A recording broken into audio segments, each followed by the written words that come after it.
retired historian, architectural historian, and restoration architect. He grew up in nearby Bath and attended Brown University in Rhode Island, where he earned degrees in history and American civilization. John is perhaps best known in the Pejubscot region for having coordinated the survey of Brunswick's historic buildings for the Pejubscot Historical Society and for the Maine Historic Preservation Commission in the 1980s. Since retiring early in 2020, he has spent winters in Florida, researching overlooked Maine historical subjects, which he often presents as new educational slideshows in Maine during the summer months.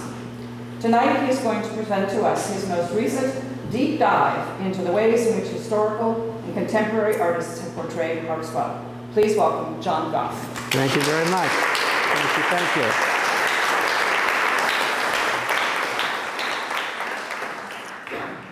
Thank you very much for that introduction. I've been working on this since March. I was invited to speak here. And so over the last 5 months, these pictures have come forth, and I put them in an order, and I want to run you through them. So there's a lot of paintings and some photographs in here.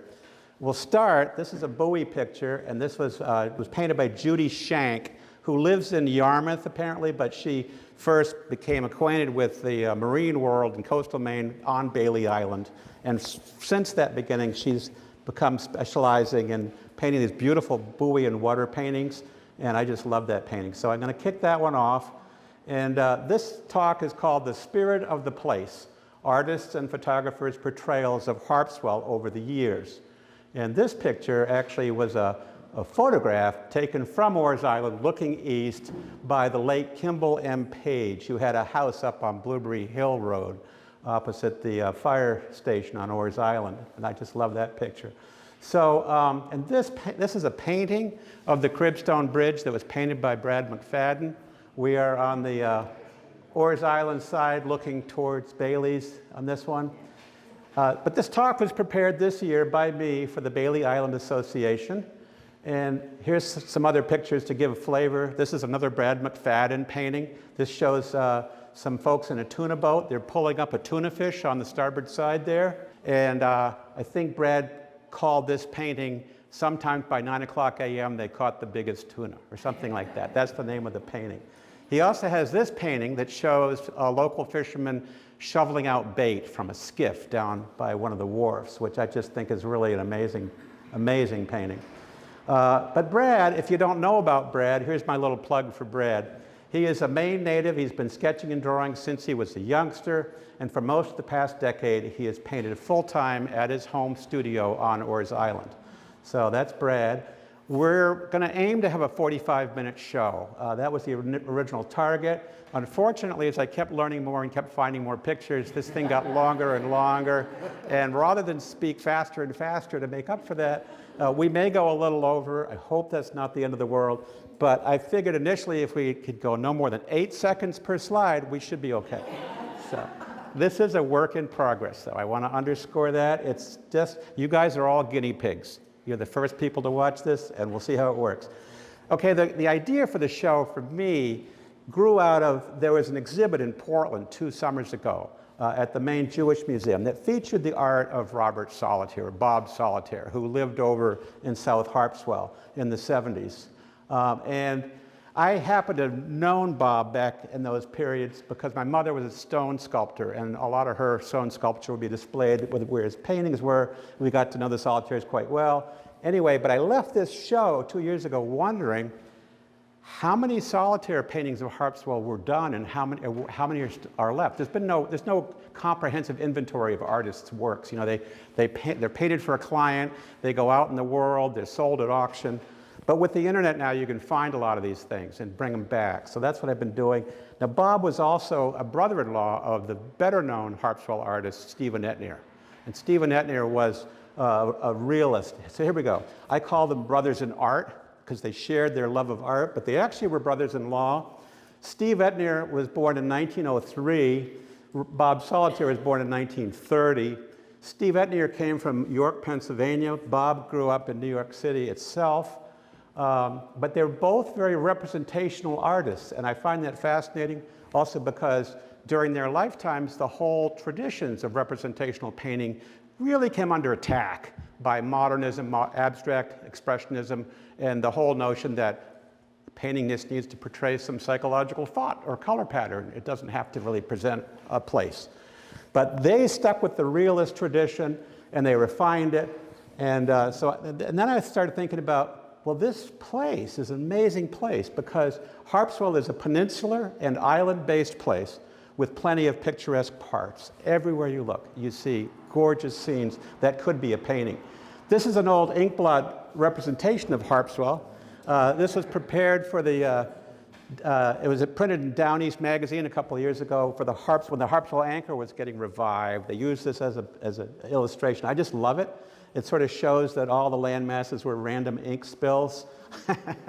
But technically, it's an accurate drawing, and you see Harpswell Neck on the left or western side, and you see a lot of the major islands on the right, Great Island, Orr's Island, and Bailey Island.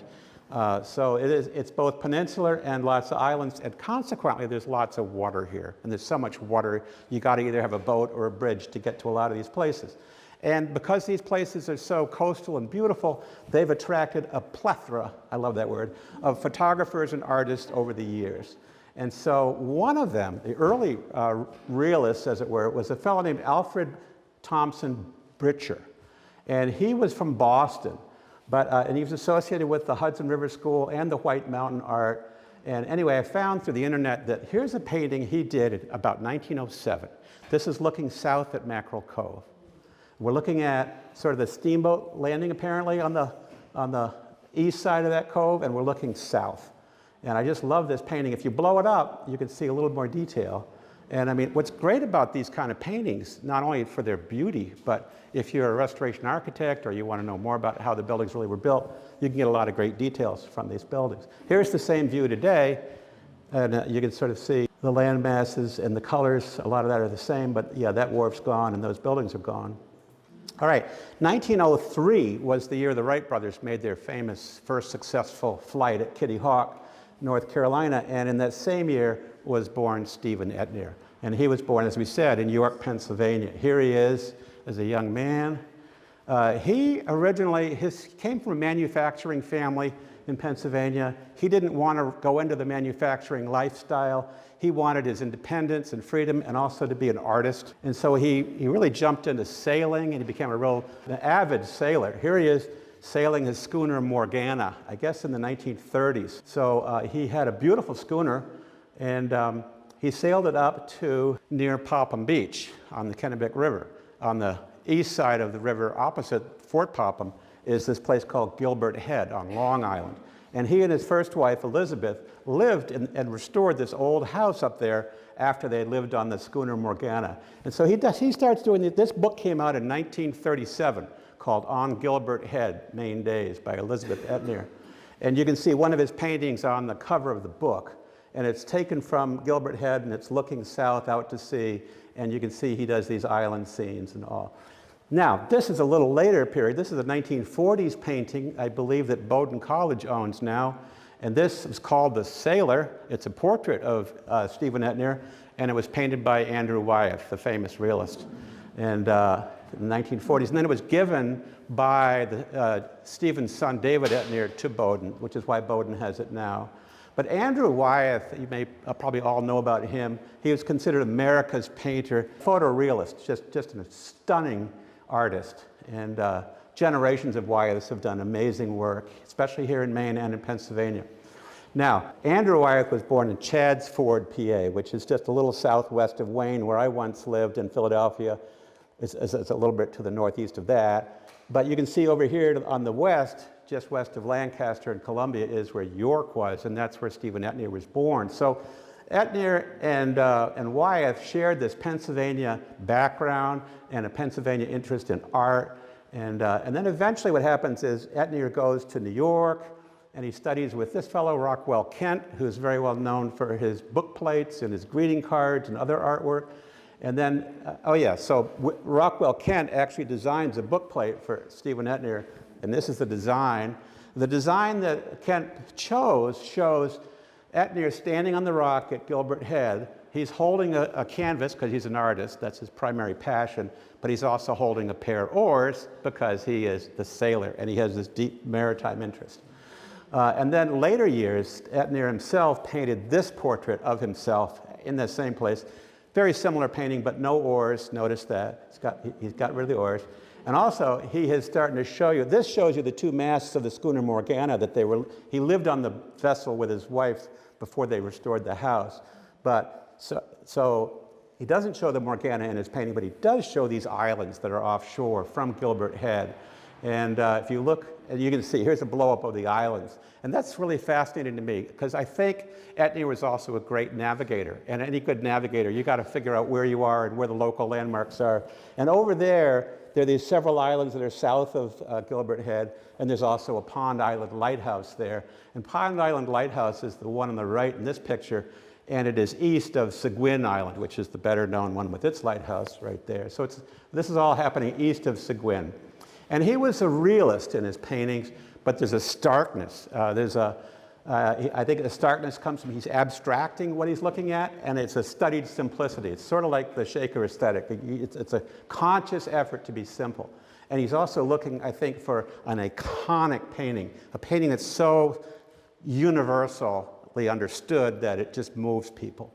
You know, so 1949, what happens is he ends up purchasing property in Harpswell, I think for the first time, from the Moody's, and they are on the westerly side of Basin Point Road, and that's where he built a modernist, beautiful house over there, west of the Basin Point at South Harpswell.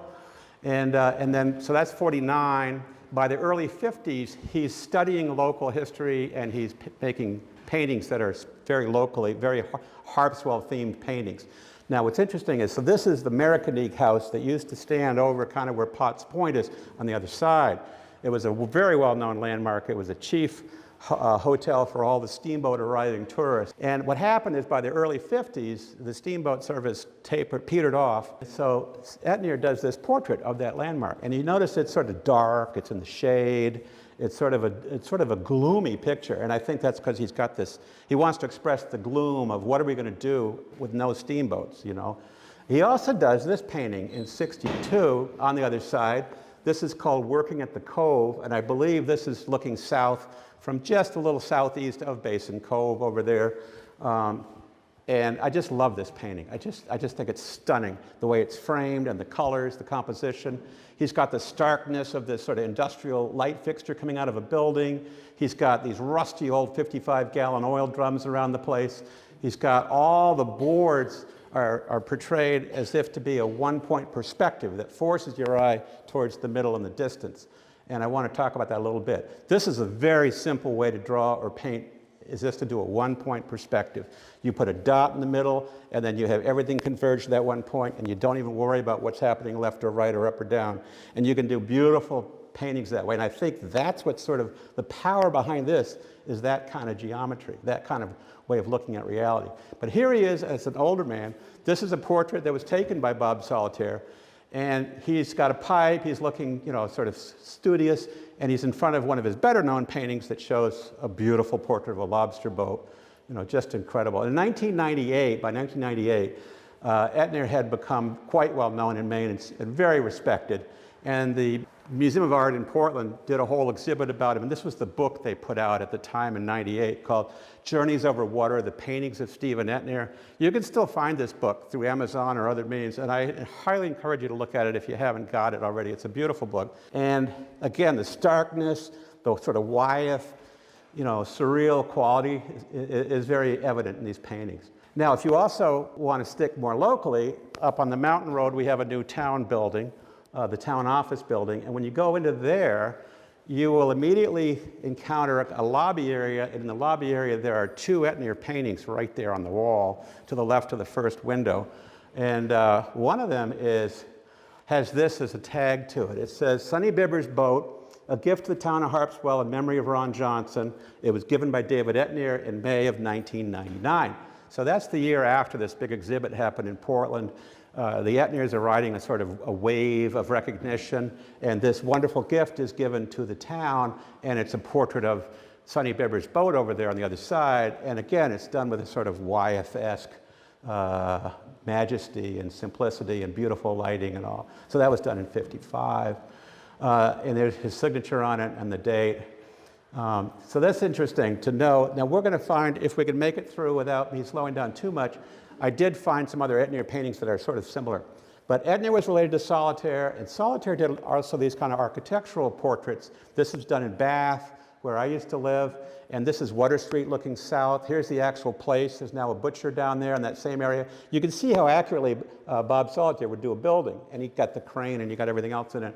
So he was a good draftsman. He also came to my family's antique shop in Bath in the 70s, and he did this. This is an interior portrayal of the antiques we had in our middle barn. We're looking south through the window. And what I'm amazed at this is, if you know your antiques, you know, that's a Spillman merry-go-round horse. We specialize in merry-go-round horses. He's got it down perfectly. He's got all the details, the mandolin, the life ring, you know, all these things. And even the bottles. You look at the bottles, you can read where it says rum on that fat one, you know, and if you know what's going on there, this was what he was drawing. We had a Caldwell rum in that window. And look at that. That is almost a photograph in a way of that, you know. He's got the core details and proportions.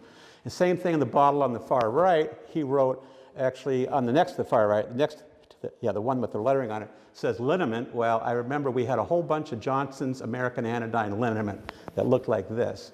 And so that's what he drew. And he's got, you know, a very quick sketch, but he's got the proportions right down. To me, it's stunning that he could do that. And then having seen that, when I see a painting like this, which he also did, showing a bunch of buoys in Harpswell, I know that's a photographic type portrait of wooden buoys. You know, it's like he wasn't messing around with the proportions of things. He got things accurately. Here he's showing a Harpswell scene with a pinky and a skiff and some other buildings. I think that's a Harpswell portrait anyway. This is one, definitely a Harpswell. It's called the Fisherman's House. You can see all the traps are out in front. And I don't know the year that this was done, but there is a website that Bob Solitaire's son, Ben Solitaire, has been maintaining, and you can find a lot of the Solitaire paintings are portrayed on that site. But again, I show the camera because there's this sort of photographic quality to them.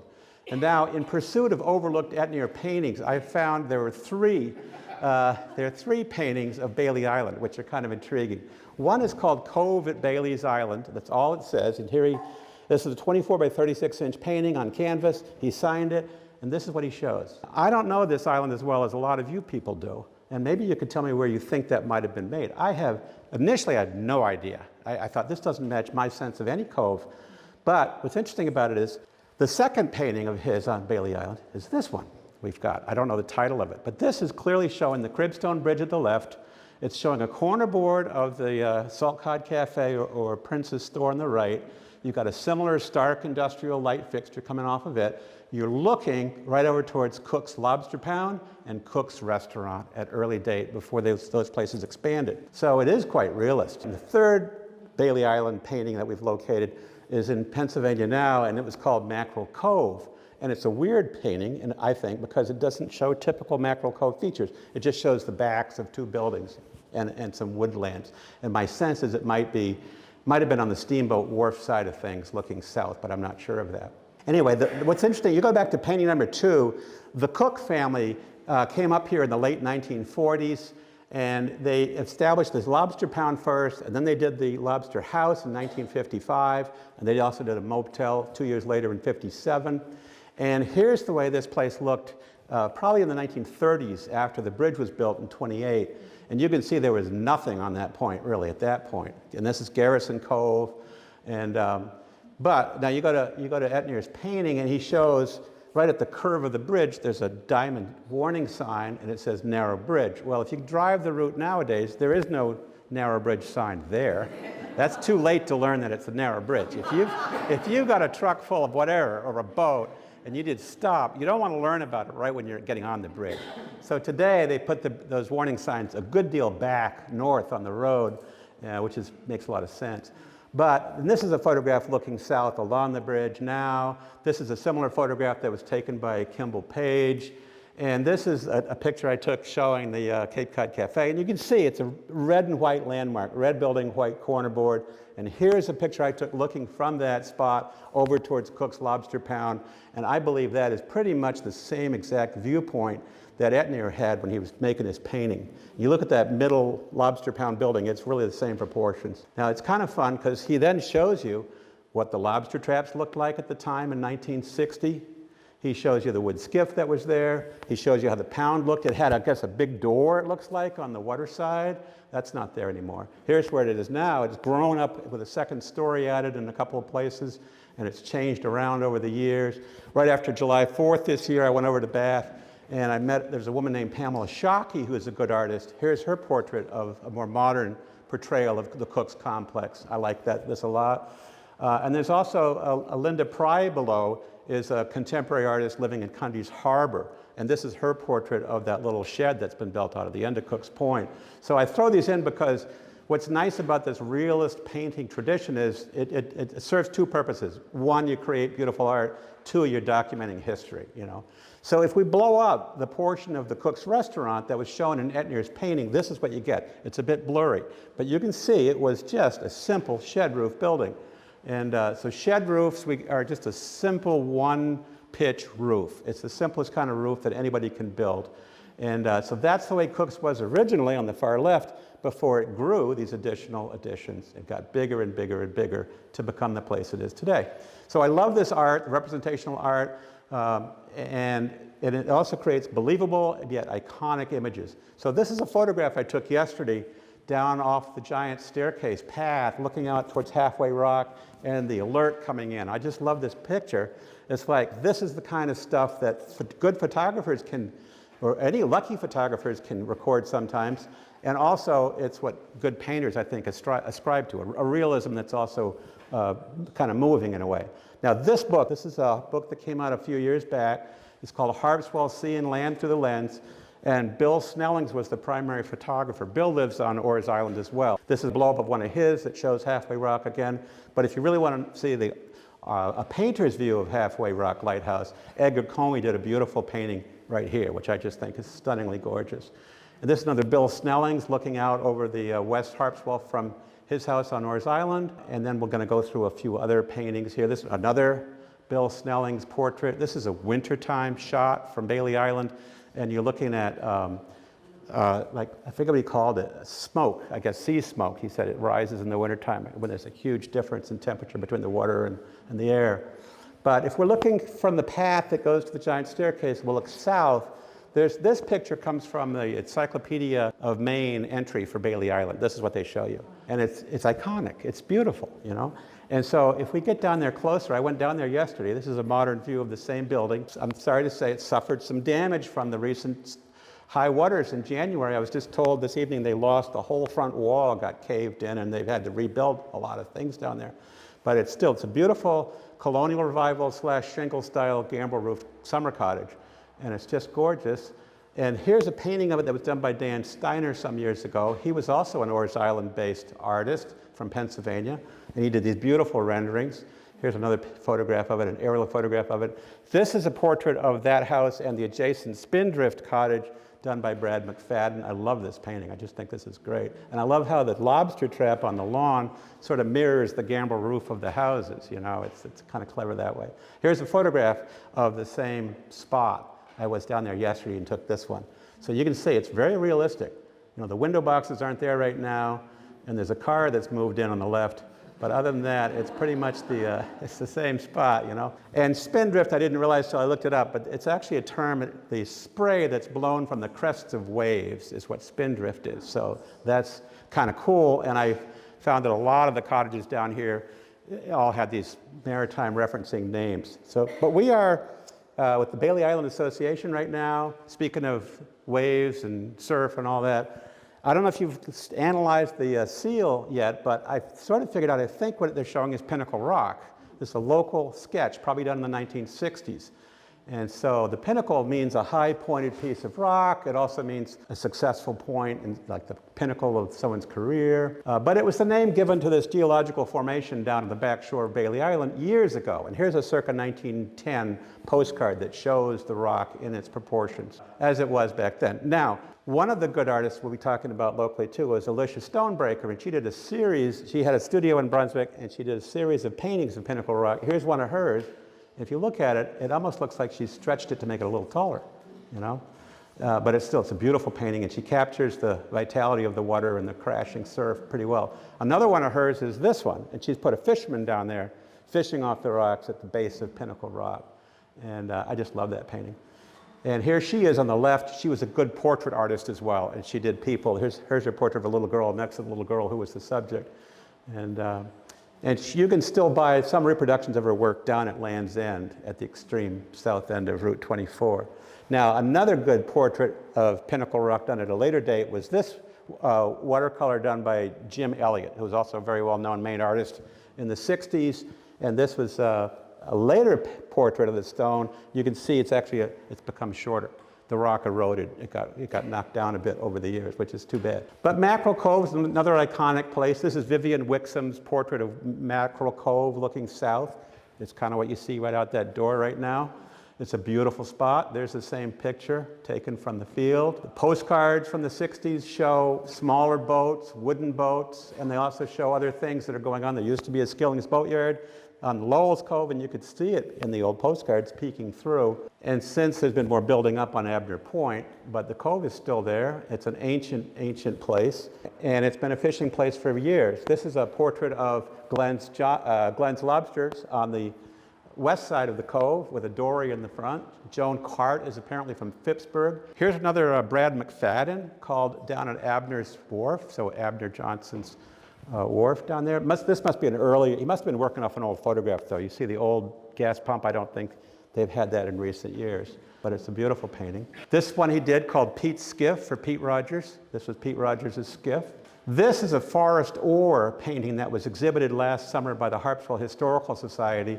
Forrest Orr lived on the other side, and he did beautiful paintings. They had a whole exhibit about him last summer, which unfortunately I missed. He did this picture, and I just throw this in because this is kind of how you would think most sort of picturesque artists would try to commemorate or record Mackerel Cove. But when you compare that now, or you might show more schooners, right? This is a picture I got of the Alert the other day, and see the schooners in this shot really make it work. You know, you got a schooner on the horizon, you got a schooner right in the middle of the picture, and the schooners are always picturesque wherever you can take the picture of them. But this is what Etnier showed us for his version of Mackerel Cove. And it looks almost like there's a boathouse on the right, and there's a backside of a building on the left. And I wonder if Nancy was showing me not long ago, her grandfather did a painting. This painting is also near Mackerel Cove, and it shows Abner's Point in the background. And this, we figure, was somewhere near the Steamboat Wharf.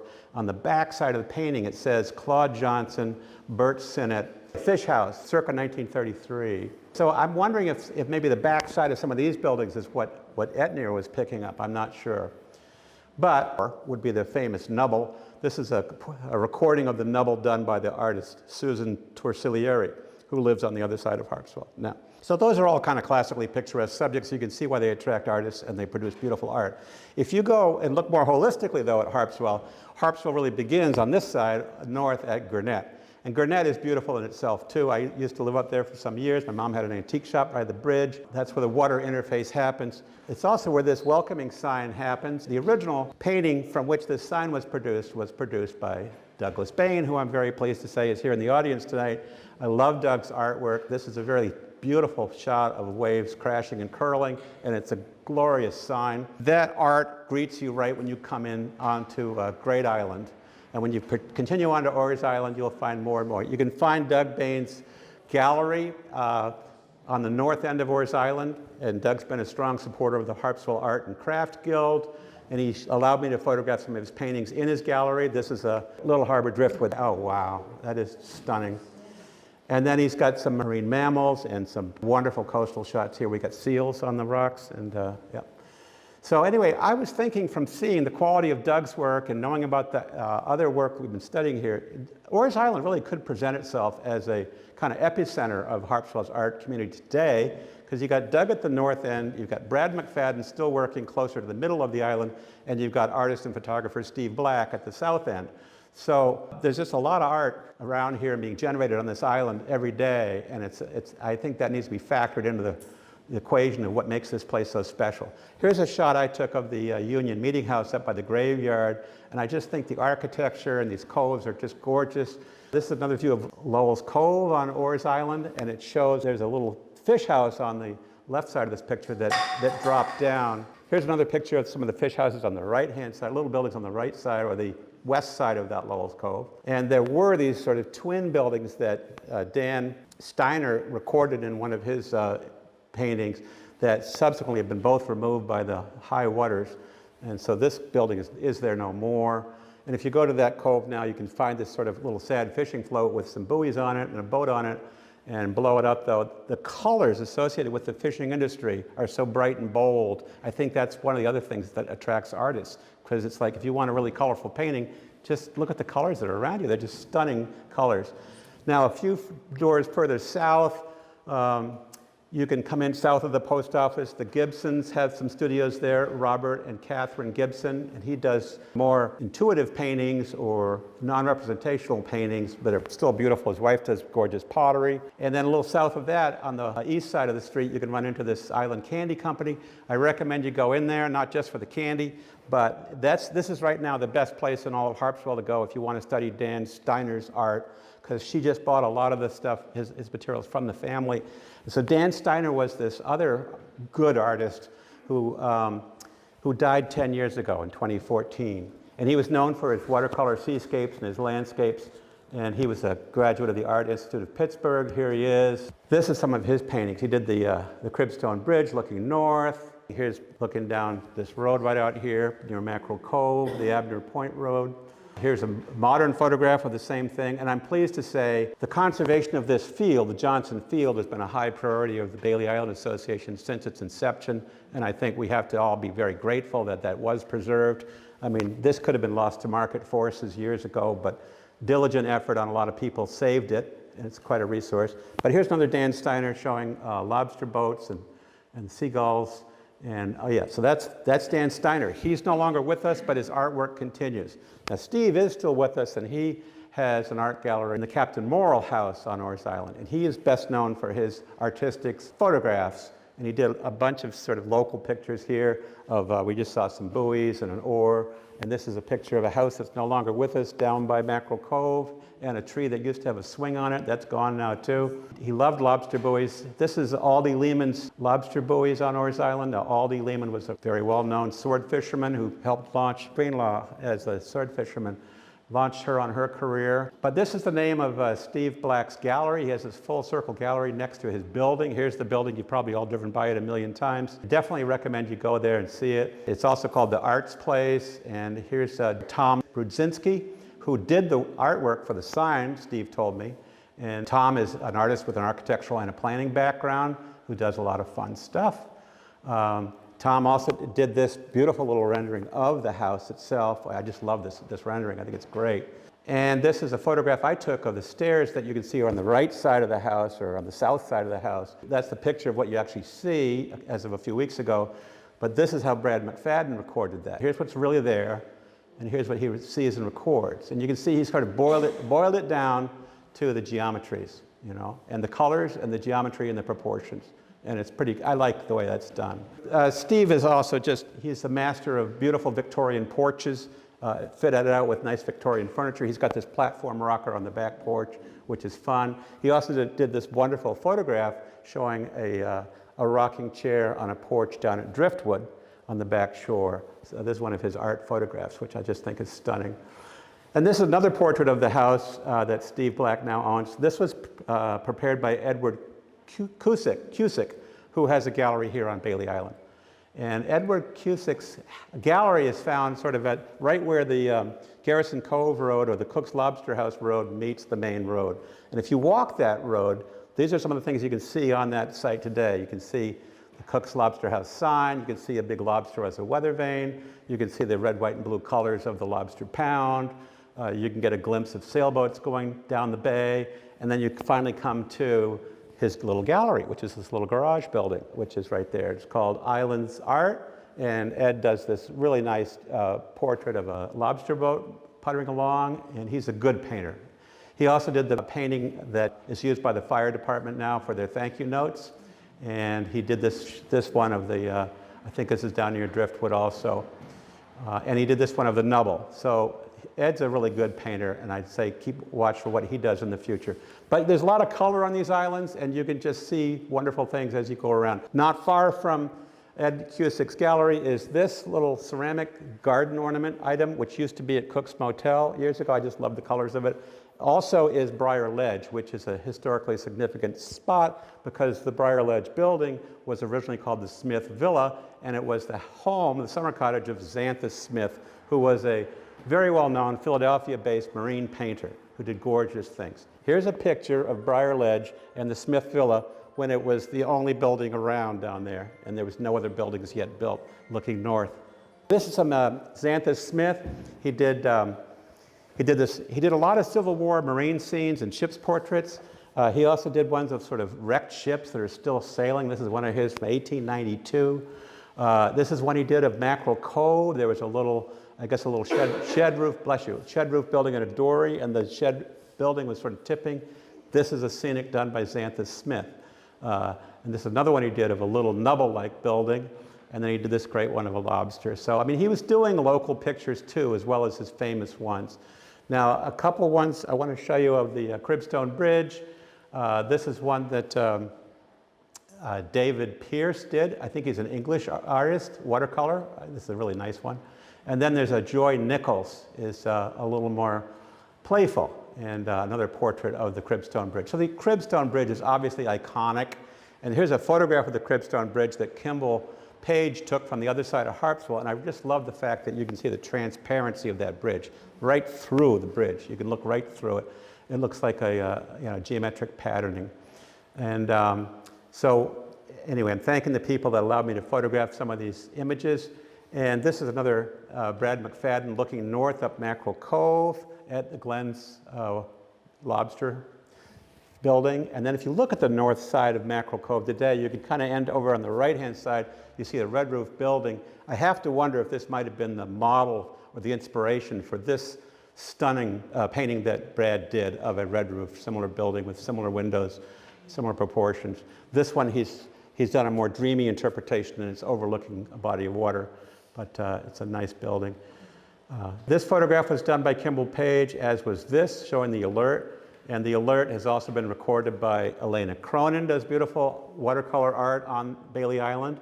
And I've got to add her, she's shown here on the right, to our repertoire of Harpswell artists. Her studio and residence is up closer to the Bailey Island General Store, but she's done a whole selection of art. She's a good portfolio of art that's also available through the internet. So I recommend going there for more of her beautiful art. This is another Kimball Page photograph showing the Nubble. And in this original photograph, if you look down, he was actually picking up another artist who was just painting the scene, which is kind of cool. And so there's a lot of artists, a lot of beautiful scenes here in the islands. And here's another modern representation of the Nubble done by an artist named Liz O'Font. But back to where we are now, Bailey Island. Nancy's mother was Beth Hill, who wrote the definitive evolution of Bailey Island history book back some years ago. And her grandfather, I learned recently, was George Albert Hill, who also did some beautiful paintings. And in their family, we were talking about how different places that do have a lot of artists often label the popular places as motif number 1, motif number 2, and we could do that here on Harpswell. There's some amazing places that get repeated. So Rockport has its motif number 1 is this red building on a wharf. On Bailey Island, Nancy told me that their motif number 1 was usually just looking at the next house over. And this is one her grandfather did of a neighboring gambrel-roofed house. It's a beautiful painting. And then he also felt compelled to paint the Salt Cod Cafe building, the Prince's building here looking north. And here's the similar spot taken with a modern photograph. And you can see he's maybe changed some of the proportions of the background a little bit to emphasize the building, but he's got the building right down. I mean, it was a simpler building back then. It didn't have the infill additions that it has now, but he's got the core of it, absolutely. And then he did this sort of moon portrait off the back shore, which is quite compelling and nice. And Nancy also introduced me to the fine art of Jean Lightman. And Jean is a Boston school-trained painter, and she also produced one very similar to Nancy's grandfather's motif number 1 right here. This is a Jean Lightman version of the same scene. And here's an aerial view of the house. I believe it's the one on Barker Point Road. And this is the Yarmouth Island. It's a beautiful painting. This is yeah, some of the marshes. This was kind of closer up towards Coombs Road then, right? Off of, yeah, heading kind of up Buttermilk Cove area. That's what this records. A gorgeous representation of marshes and the water and the reflections. And this is Thomas Point Beach. This is area. This is just, again, a gorgeous view of the wetlands and the New Meadows River and a sailboat in the river. It's just stunning. I didn't want to neglect the other side of Harpswell, so this is a Dan Steiner view of the Allen Seafood over there. And I really love the perspective view of this and the colors. If you go over there, this is at Lookout Point, and here's a picture I took that's somewhat similar. It's got the same buildings in it, and we're looking in the same direction. But LP is for Lookout Point. LP is also for Linda Pribolo, is an artist who recently did this portrait of the same place, Henry Allen Seafood. She's got the gable, the proportions, this sort of Americana portrayal of the site, and I just love this painting. And then behind it are the very famous little islands that that are known over there as well. It's still a working waterfront. You've got these fishing boats that are anchored over there. And this is a picture I got of the little islands that are off that shore.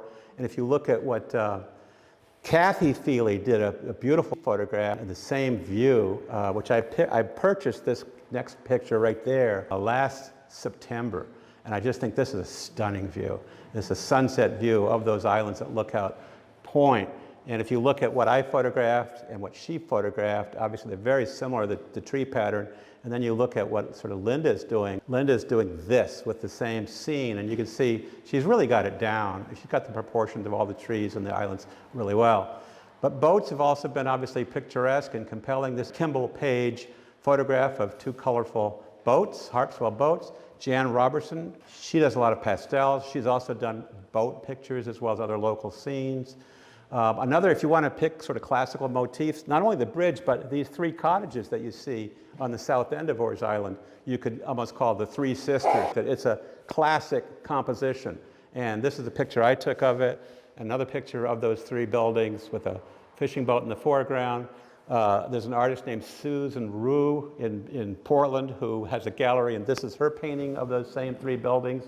And then we have Christine Reed locally, who does beautiful photographs, and this is her portrayal of that same site on the other side of the bridge, same buildings. So there's definitely a motif there that could be labeled. And as far as the bridge itself, it's attracted the attention of a lot of good photographers and artists.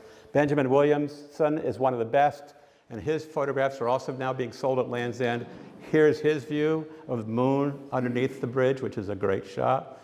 And then this little one was a rendering that I think a Philip Lynn Moore produced, probably about 1980 or 1990. It was a little sketch that my mother-in-law had in her house a few blocks from here.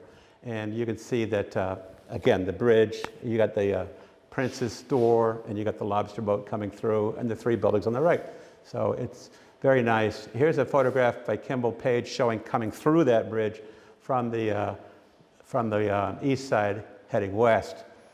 Now, LE, I love acronym, little abbreviations. LE could stand for Land's End. And Pamela Shockey, who I talked about earlier, did this nice shot of Land's End. This is her portrayal of that scene. And then here's a photograph similar that I took about a week or two ago, followed by another painting done by David Pierce. So here's a picture that I took of that same scene, pretty much. You've got the same cliffs, the same point of land, the same view of Little Mark Island with the monument, stone monument on it. And then, so anyway, this is Linda's portrayal, this is Pamela's portrayal of it right here. Here's my photograph of it. And then here is the same thing done by this other artist, David Pierce, which I really love this one. It's just beautiful. And then down at the end, of course, you've got the Elroy Johnson statue, and if you want to do something, make that a little bit more abstract, I suppose you can crop it, and you could also go back and show what he looked like as a boy. Here he is as a young man. But we're going to conclude pretty soon. I want to go back to Bob Solitaire on the left here, and Stephen Etnier, his brother-in-law, on the right. And here's another one of Bob. So this is a picture Bob did almost as a self-portrait that shows the turpentine and the oil-based paints he used and his brushes, and that was just kind of his own, reflection on what he loved to do. And if we follow in the footsteps of both Solitaire and Etnier, it's very interesting to realize they lived here, they grew up here, they painted scenes they loved around here. And I almost think you could do a trail, you know, of art trail for this area to figure out all the different sites that were connected to this artistic passion, you know, and these artistic careers. On the other side, at Harpswell Center, you've got this beautiful connected farm complex right across from the Kellogg Church. And this is done by Linda. I mentioned her pry below, her portrayal of that. You got the Kellogg Church, which has been painted and photographed a million times. But behind the Kellogg Church actually is a graveyard. In the graveyard, you can find Stephen Etnier's grave.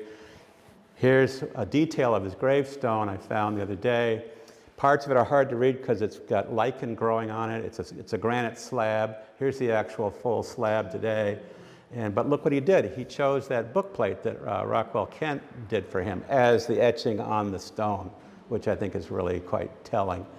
Now, back to the Solitaires for a second. They moved up here in, I think, 65. They bought a house in South Harpswell, and they bought just a little bit north of the Auburn colony, on the west side of Route 123, north of where that cemetery is shown, and north of what's now called the Graveyard Point Road. And so over there, one of the landmarks on the east side of the road is this complex, which I believe was originally a Pinkham family house, is what I was told. And so there's the view that you see, the connected farm complex of the Pinkham family. Beautiful big house, little house, back house, barn complex. And boom, this is Bob Solitaire's portrayal of it. It's a very quick sketch, but he captures all the essential pieces, you know, in good proportion, which is really nice to see. And then just diagonally across the street from that is this house, and this is where the Solitaires lived, right opposite Glen Ridge Road. And since they've moved out, the houses along there now have been given street numbers, so it's 1768 Harpswell Neck Road is the old Solitaire house. And what's kind of neat about this is I do remember as a kid visiting here once, but I also remember, or I learned since, that the view, you know, just as Nancy Buttman told us the motif number one in her family was the view looking south of the neighboring house, right?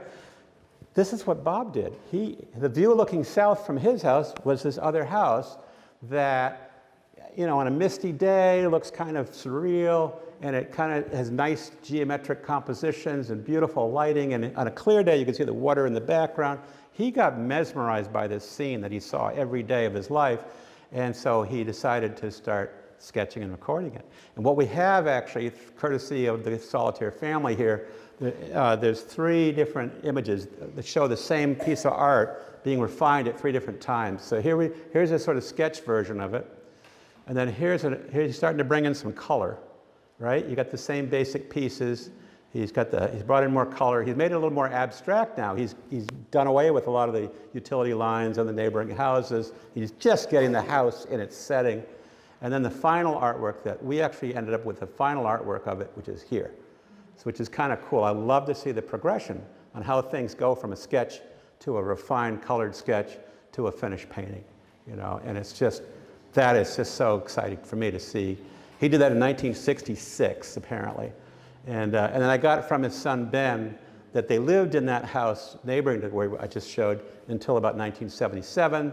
Then they moved to Great Island briefly, and then in 79 they moved to Portland. So Bob Solitaire got very well known as an artist in Portland before he died, and that's why the exhibit was done in Portland 2 years ago.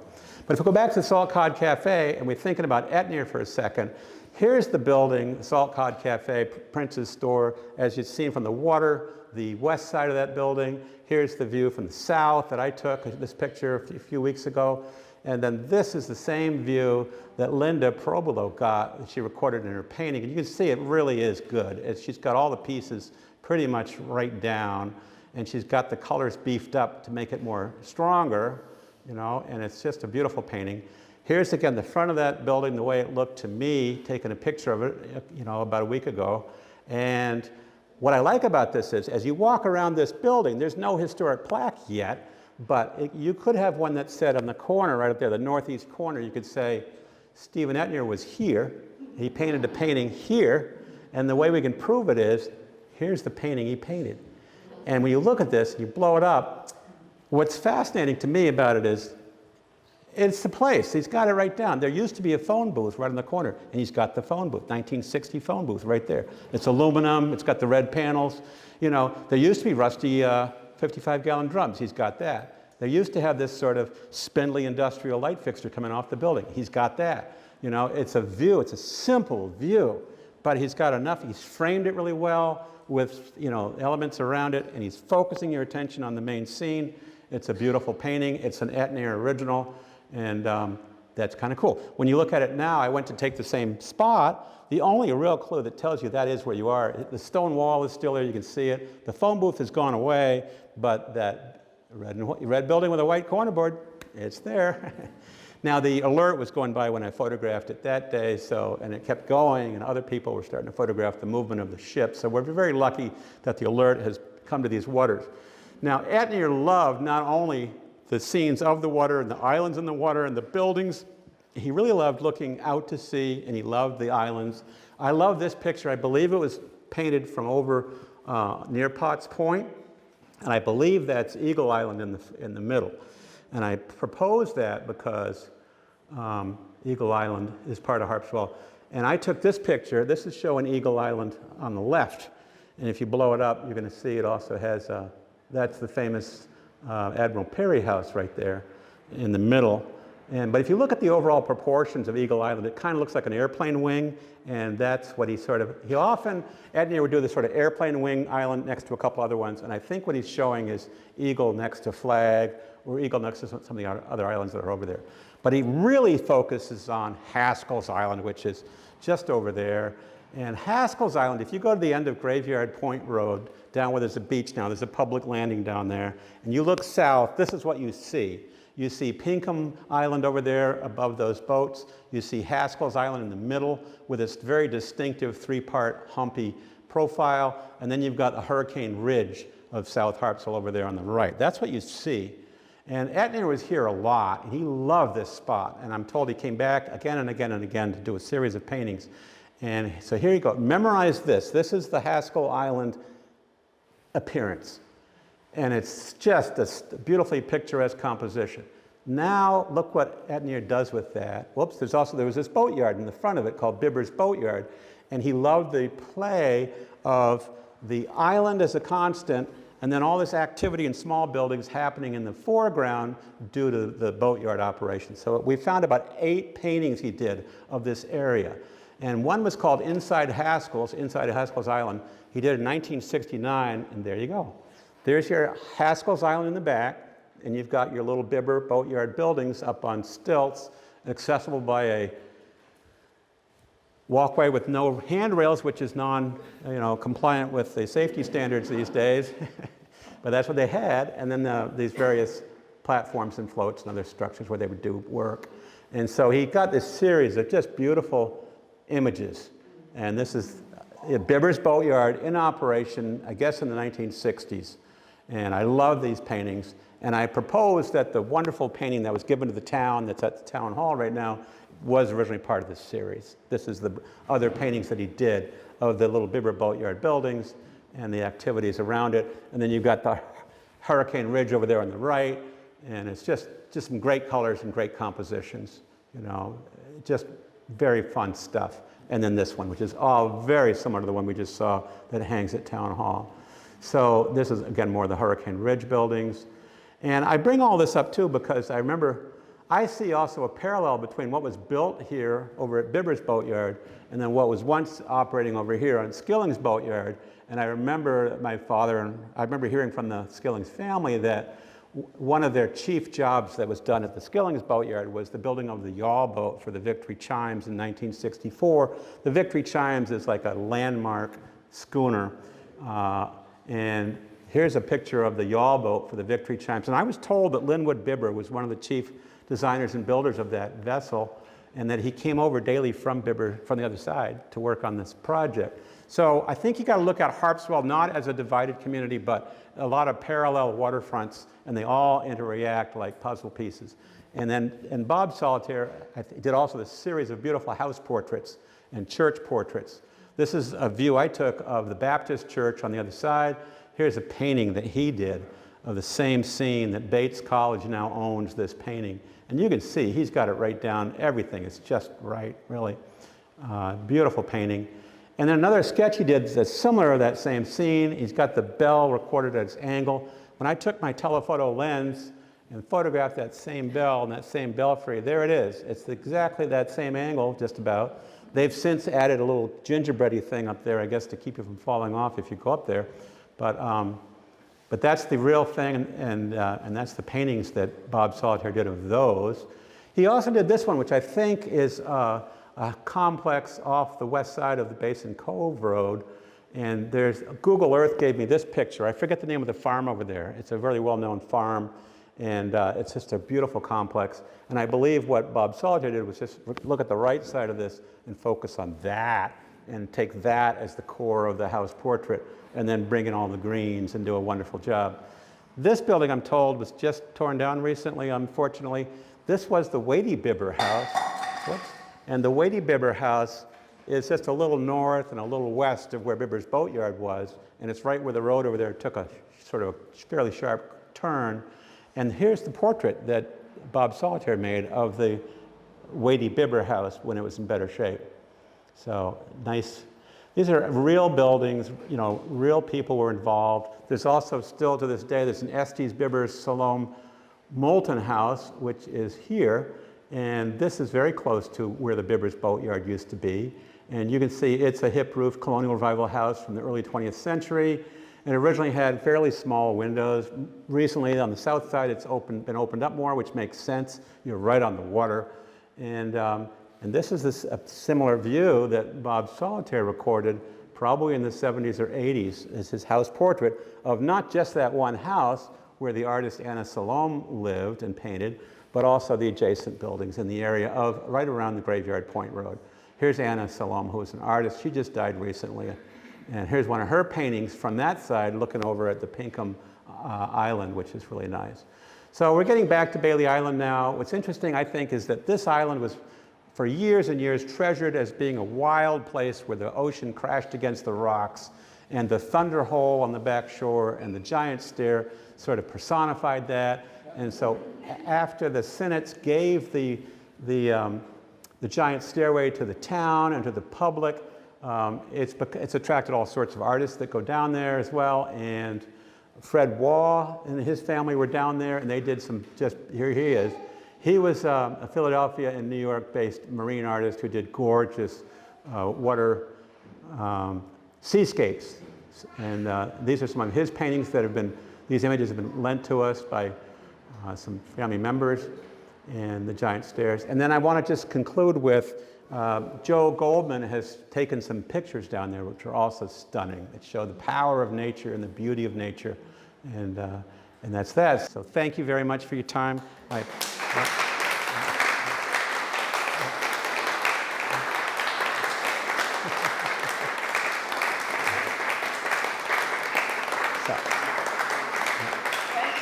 Oh, you're very welcome.